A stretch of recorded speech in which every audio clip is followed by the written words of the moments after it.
Nipatie tu dakika ngapi? 2. Nichomoke tu mbio niwaambie Home Properties. Nenda. Na sisikie ukitoa sauti. Nimeenda. Bas. Na inaenda mpaka huko. Si ati ni peke yake mpaka huko. Ni venye nimeshindwa kuzoom. Ona huko. Ona mpaka kuna mwingine ameanza farming ya ndizi pale.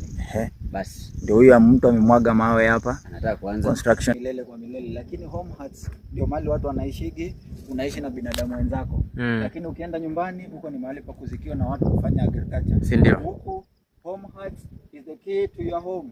Exactly.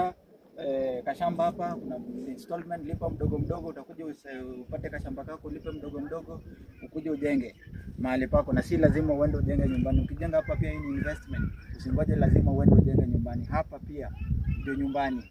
Namba ndio hiyo ina run hapo chini. Fortunately imefutwa kidogo, lakini nitawekea hapo chini mtaiona.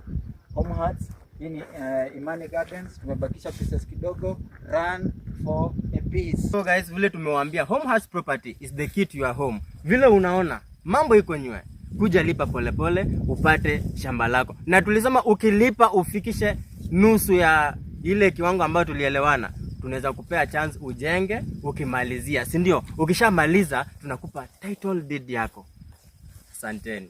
Karibu.